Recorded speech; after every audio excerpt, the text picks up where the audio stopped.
Mi nombre completo es Carlos Gerardo Rodríguez Rivera.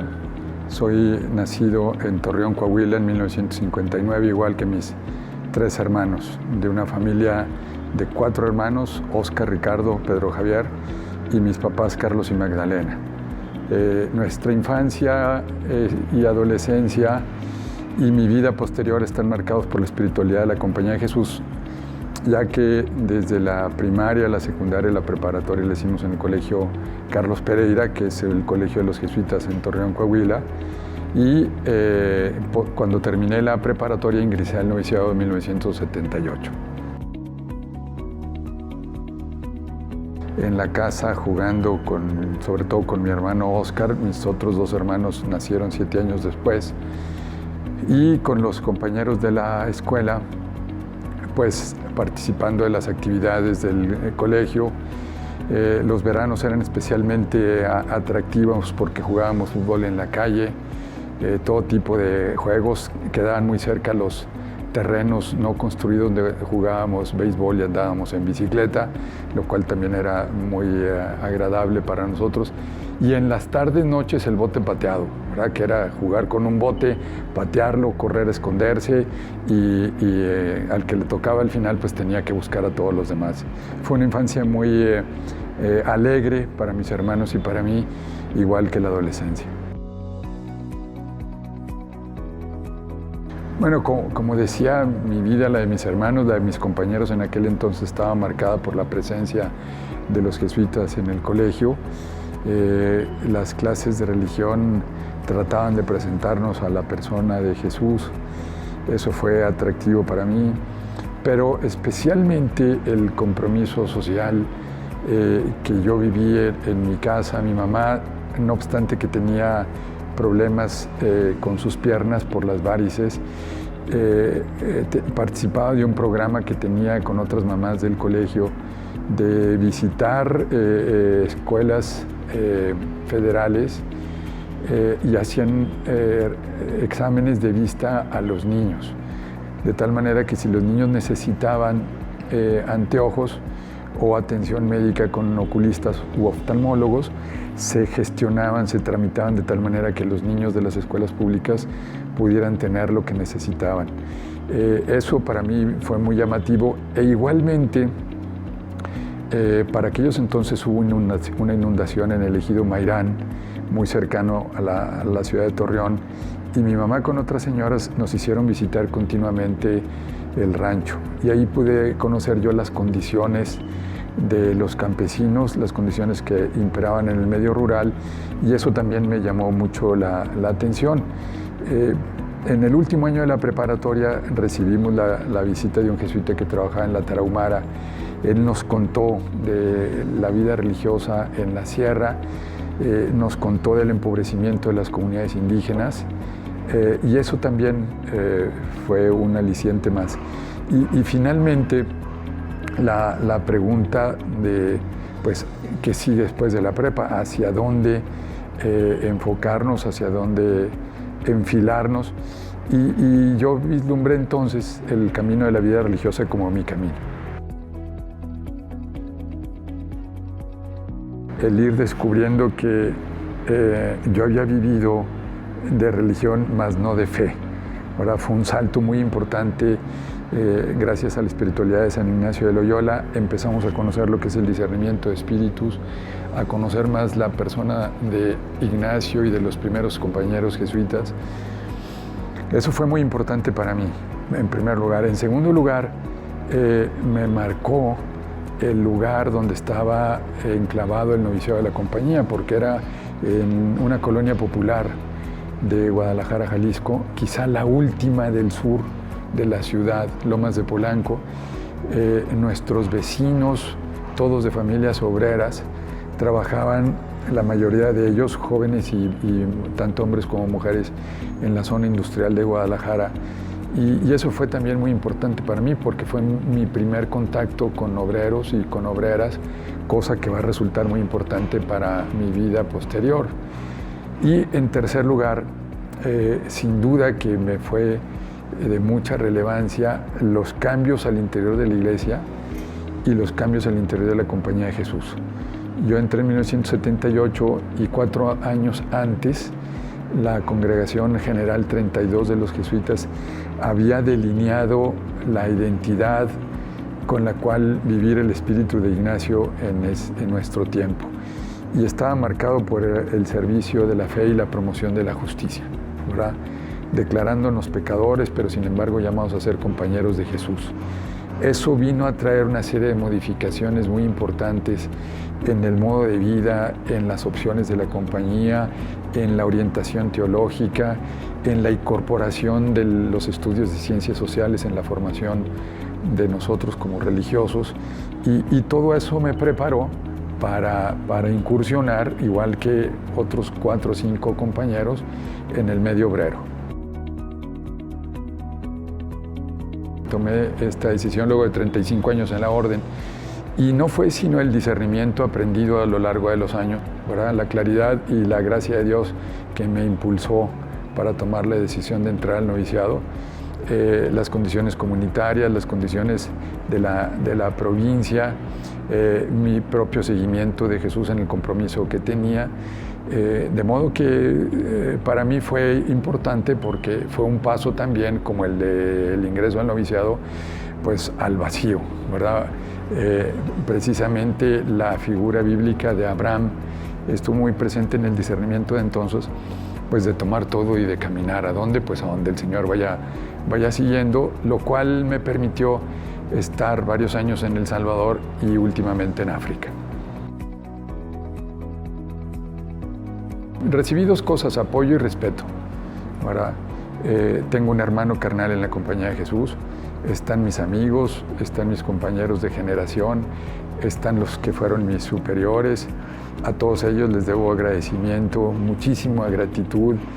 Yo creo que hicimos cosas muy importantes juntos, y precisamente el haber emprendido todas estas obras y misiones y empeños y anhelos, pues crea una mutualidad, ¿verdad? Crea un sentido corporativo muy fraterno, que fue realmente algo que consideré muchísimo a la hora de tomar mi decisión. De la mayoría, ¿verdad? Si no es que de todos, comprensión y apoyo, ¿verdad? De los más cercanos, pues no me esperé a que me preguntaran, sino yo les fui comunicando lo que estaba pensando, lo que estaba rezando, y finalmente lo que decidí. No todos tuvieron mi mismo parecer, ¿verdad? Por supuesto, y yo lo entiendo y yo también lo respeté en su momento, pero al final de cuentas la convalidación del discernimiento que había realizado. Pues no es tanto sentirme a gusto o no, sino estar en paz o no con la vida que llevaba, ¿verdad? Y sobre todo, para mí la pregunta rectora es ¿qué quiere Dios de mí?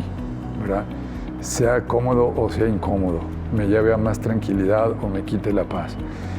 ¿Qué quiere Dios de mí? ¿A qué me invita con lo que yo estaba viendo? Yo había pasado y vivido muchas situaciones de mucha injusticia en el medio laboral. Acababa de pasar presidentes de la República en su momento, Fox, Calderón, Peña Nieto, de contribuir al rescate de los mineros. Igualmente me tocó vivir de cerca mucha injusticia derivada del tipo de dominio sindical que prevalece en el país aún hoy a manos del charrismo sindical. Mucha injusticia de parte de muchas empresas transnacionales y nacionales al maltratar a los trabajadores y trabajadoras, al faltarles al respeto y no cumplir la ley. Pero también muchísimos impulsos de trabajadores por organizarse, por hacer valer sus derechos, por organizaciones de la sociedad civil buscando la vigencia de los derechos humanos. El cereal que fundamos 5 jesuitas, obra de la Compañía de Jesús para la promoción de los derechos humanos laborales, buscando la dignificación en el mundo laboral. O sea, todo eso también estuvo presente y lo manejé a la hora de mi discernimiento. Bueno, antes de salir ya estaba yo visitando el país de El Salvador. Yo me quedé en El Salvador. Recibí la invitación y tuve la oportunidad de colaborar con el gobierno de la guerrilla salvadoreña, con el Frente Farabundo Martí para la Liberación Nacional. Fui el asesor de la ministra del Trabajo, Sandra Edibel Guevara Pérez, lo cual me dio la posibilidad de, desde esa plataforma, colaborar las reivindicaciones históricas de los campesinos y salvadoreños que habían pasado por una larga guerra civil y que tenían reivindicaciones históricas pendientes. Salario, especialmente salario mínimo para los trabajadores del campo, dignificación de las condiciones laborales para los trabajadores de la ciudad, democratización de los sindicatos. Para eso pues estuvimos trabajando, hicimos muy buen equipo con el Ministerio del Trabajo, y en eso recibí yo una invitación para ir a África, para el país más pequeño de África, que es el país de Lesoto, donde actualmente vivo, y eso pues se ha constituido hoy en mi manera de seguir a Jesús. ¿Cómo no? El libro se llama Un carpintero entre el desierto y el mar, y es una narrativa sobre el contexto de la vida anónima de Jesús. Los jesuitas tenemos como parte de los estudios el de la teología, y en el de la teología el estudio sobre la Biblia, sobre los libros sinópticos y sobre el Evangelio. Entonces, en 1988 a 91 estudié la teología. Había pasado el magisterio, que para mí y para otros compañeros se convirtió en una experiencia de fábrica, es decir, estuvimos trabajando de obreros por varios años, constituimos un equipo luego de un discernimiento para orientarnos al mundo del trabajo. 4 o 5 abrimos una comunidad que le llamamos la Comunidad Obrera en un barrio de la Ciudad de México, por la colonia Pensil, cerca de Tacuba. Entonces, el estudio de la teología tiene ese antecedente, con toda la riqueza y con todas las preguntas que deliberadamente formulamos para la teología. Entonces, mi estudio de la Biblia tiene el interés y la pregunta por la persona de Jesús como trabajador, como hijo del carpintero. Además, teníamos el ingrediente de estar hechos y formados en el molde de la espiritualidad ignaciana, otro elemento más. Estando en la teología, una compañera nuestra que estudiaba con nosotros, Cristina Auerbach, formaba parte de nuestro grupo de estudios y también de nuestro equipo de trabajo. Tomábamos entonces un seminario con el investigador Enrique de la Garza de la UAM Iztapalapa sobre identidades laborales, preguntándonos cómo se configuran o desconfiguran las identidades de los trabajadores. Y conversando con Cristina dijimos, bueno, si así se configura la identidad de un trabajador en nuestro tiempo, pues igualmente, aunque en otras condiciones, se ha de haber configurado la de Jesús como carpintero. Entonces aplicamos algunos de los indicadores y elementos de la configuración de la identidad de los trabajadores actuales a la persona de Jesús, según lo que nos iban presentando los estudios. Entonces, la sociología del cristianismo primitivo, la sociología de Palestina en los tiempos de Jesús, nos aportó muchos elementos de los contemporáneos de Jesús, qué es lo que vivían, cómo vivían, bajo qué condiciones sociales, económicas, geográficas, culturales, qué implicaba el Imperio Romano, qué implicaba la modificación de la tenencia de la tierra en el tiempo de Jesús, de dónde estaba saliendo la proliferación de jornaleros, la religión judía, ¿verdad? Qué significaba el Consejo de Ancianos, el Sanedrín, por qué los fariseos, por qué los esenios, por qué las condiciones sociales por las cuales se veía mal a los publicanos, a los pecadores, a los samaritanos. Entonces, el libro pues, es una costura de esos elementos, ¿verdad? La persona de Jesús en su medio, en su contexto sociológico, en su tiempo histórico, el Evangelio con lo que nos da a conocer de Jesús, que no está empeñado en entregarnos una biografía y en decirnos cómo vivió, sino que está empeñado en predicar a Jesús resucitado, más el ingrediente de la compañía de Jesús, y su espiritualidad, y mi experiencia, la de mi equipo, en las fábricas y cerca de los trabajadores y trabajadoras. Entonces, esos elementos van fraguando en la redacción de este libro. Es Jesús carpintero en su medio, ¿verdad? No es una biografía, no es que Jesús haya vivido exactamente lo que yo estoy diciendo ahí, pero es muy verosímil por el estudio del contexto, el que haya pasado por situaciones por las que de alguna manera tenemos elementos ciertos que nos dan certeza histórica que las debe haber experimentado. Bueno, de que empezamos con la idea a que yo lo vi publicado por Buena Prensa son 28 años, pero no dediqué todo el tiempo que yo tenía a esto, sino que le iba dedicando algunos tiempos durante la Pascua de cada año, muchos tiempos en la noche, recogiendo mis apuntes, clarificando mis apuntes, sintetizando mis apuntes, profundizando en la bibliografía que está señalada al final del libro, en algunos campos especialmente importantes para mí. Yo tenía el interés por saber en qué trabajaban los que trabajaban en el tiempo de Jesús, bajo qué condiciones, como ya dije, qué implicaba la presencia de los romanos en su tierra, y todo eso me fue llevando a una mayor profundización.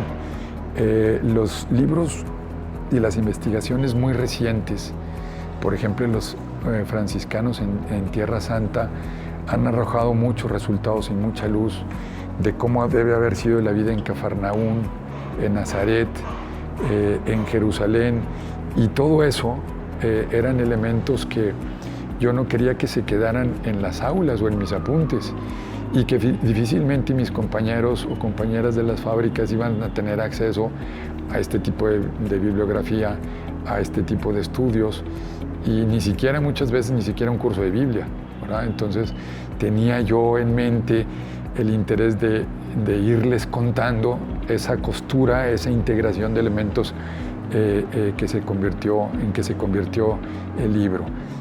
Ya en los últimos años de esos 28 tuve más tiempo, sobre todo cuando estuve en El Salvador. Estuve confiriendo, porque así lo concebimos, que fuera un libro conjunto con Cristina, ella dedicada a la defensa y promoción de los derechos de los trabajadores mineros en el norte de Coahuila. Ya no pudo acompañar la escritura tal cual, pero sí hacerme comentarios, revires, correcciones, de modo que afortunadamente es un libro que cuenta con la sensibilidad del género femenino, lo cual es muy importante para mí, que no fuera un libro escrito por un hombre y leído bajo la sola perspectiva de un varón, sino que pudiera tener también la hermenéutica femenina que le pueda decir algo cercano, particular a las mujeres que lo lean. Para los jesuitas es fundamental hacerse, convertirse, dejarse hacer en compañeros de Jesús. Se nos fomenta, se busca, y nosotros también lo intentamos, que toda la gente tengamos una relación de amistad cercana, íntima, alegre, confiada, sincera, crítica también con la persona de Jesús, ¿verdad? Pues está escrito con todo respeto, ¿verdad? Pero también esta espiritualidad ignaciana busca fomentar en nosotros la imaginación de la sensibilidad, ¿verdad? Que toda nuestra persona, el palpar, el gustar, el tocar, el oler, esté impregnado de ese vínculo y de esa relación. Entonces, pues traté de imaginarme y de conversar con Jesús y de preguntarle qué hacía, cómo lo hacía, qué pensaba y especialmente qué sentía, ¿verdad? Qué tenía su corazón, ¿verdad? Entonces, también está puesto allí. Mi hermano Oscar contó que hay unas 500 referencias a la escritura, ¿verdad? Entonces, mucho de lo que él dice es lo que van a decir los evangelios que Jesús dijo, ¿me explico? Y yo creo que los evangelistas lo recogen, ¿verdad? como la mismísima palabra de Jesús en algunos casos.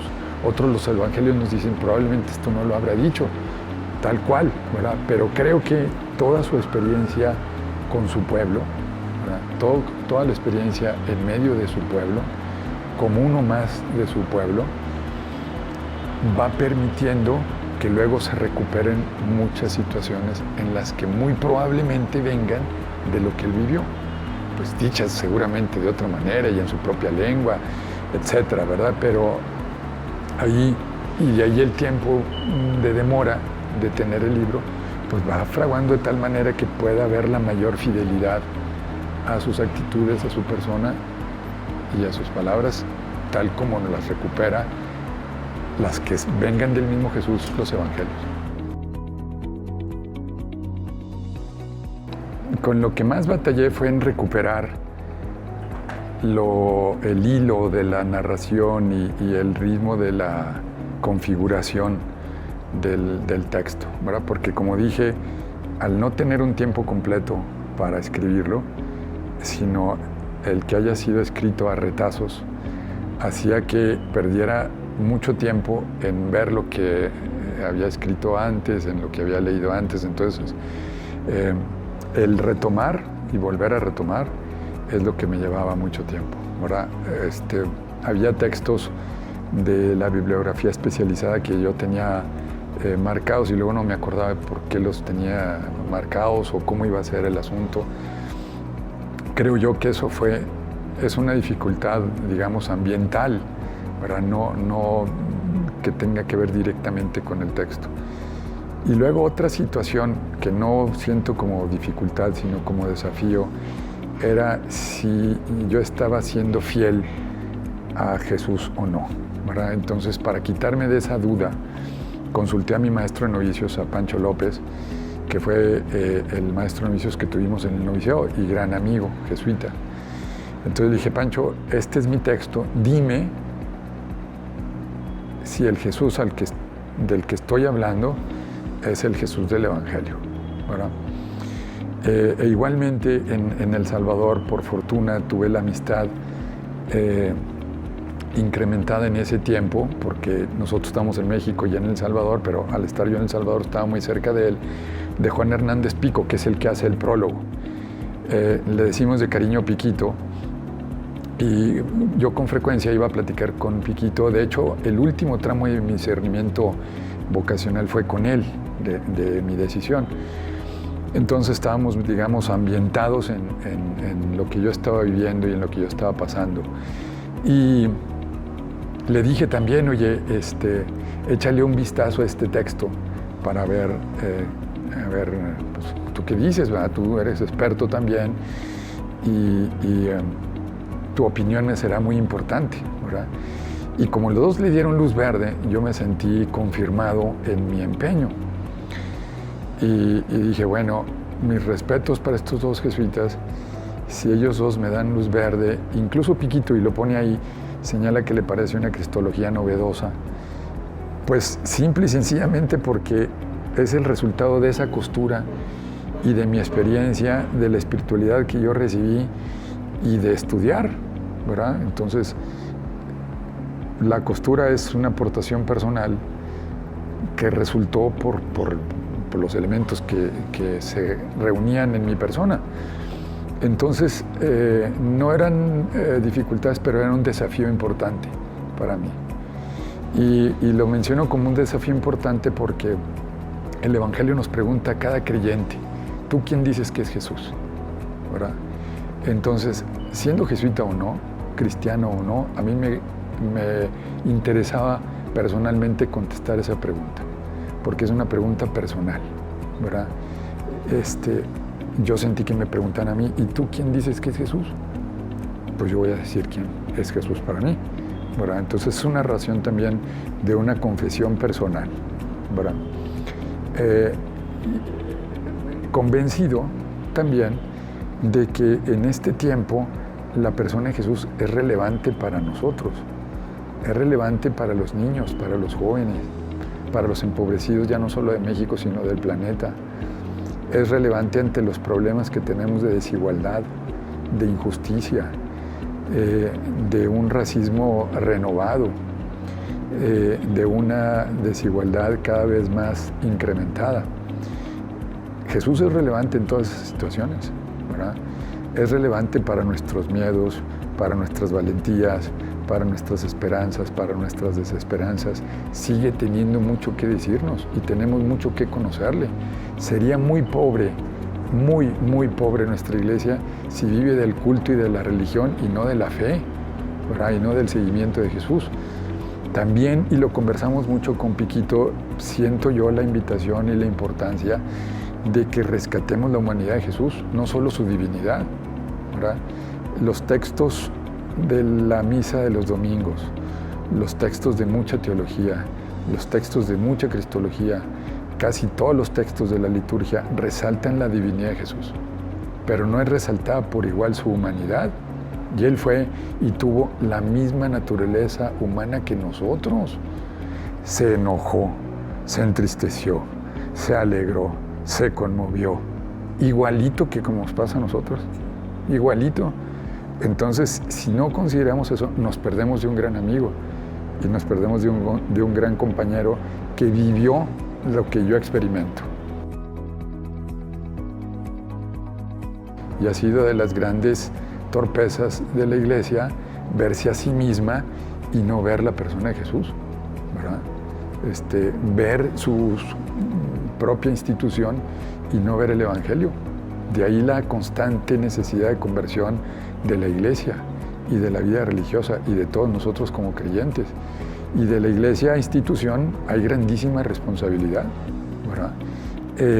Una vez que he estado yo presentando el texto en diferentes momentos y con diferente asistencia, desde amigos de la escuela, del colegio, familiares, trabajadores, se han referido a eso, ¿verdad? Y casi textual ha salido un grito de esas conversaciones de, pues regrésenlo, ¿verdad? Si lo han secuestrado, pues regrésenlo, ¿verdad? Porque la responsabilidad es de la iglesia, de dárnoslo a conocer, ¿verdad? De los curas, de las monjas, de los obispos, de los cardenales, del Papa. Y aquí quiero mencionar que creo que es una coyuntura eclesial y social histórica muy propicia para la aparición de este libro, porque mi intención es que se sume a la dinámica de renovación a la cual está invitando Francisco, el Papa Francisco, ¿verdad? Porque el Papa Francisco, con su jovialidad, con su vitalidad, sin duda con el espíritu ignaciano, sin duda con la asistencia de la gracia de Dios, está tratando eso, ¿verdad? De que recuperemos la persona de Jesús para de esa manera recuperar la vitalidad de la iglesia, ¿verdad? Para recuperar la vitalidad de Jesús y poder responder a los empobrecidos, recuperar la vitalidad de Jesús para salvar el planeta, ¿verdad? Para luchar por los problemas que tenemos con el medio ambiente, ¿verdad? Entonces está creando un impulso en la iglesia, está invitándonos a que nos sumemos a ese impulso, y este texto, con toda modestia, pues quiere sumarse a esa corriente, a ese impulso que él está llevando.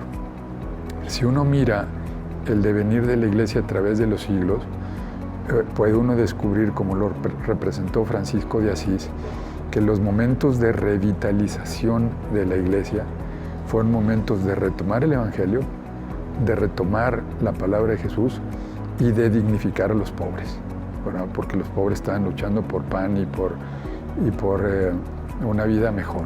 Entonces, creo que estamos de nuevo en un ciclo histórico que permite dejar atrás otras preocupaciones válidas de la iglesia, impulsada por los últimos papas, y que estamos ahora en un ciclo que nos permite recuperar estas cosas para fortuna nuestra y para esperanza de nuestra fe. Sí cambió, y yo diría que radicalmente, porque pues lo conozco más, ¿verdad? En cada ocasión, el primer extasiado era yo, ¿verdad? Con sus actitudes, con su sensibilidad, con su entorno yo creo que no pudo ser el que llegó a ser sin la presencia de José y María en su vida, ¿verdad? Sin la presencia de sus otros familiares, sin la lucha por vivir con dignidad de las 300, 400 gentes de Nazaret, sin el impacto de lo que era ser Galileo, ¿verdad? Ser Galileo era tener una identidad muy particular y un celo por Dios muy particular, ¿verdad? Esas cosas, digamos, que eran sabidas, ¿no? Se me presentan a mí como una novedad, ¿verdad? Y yo las recibo como una novedad. Por eso creo que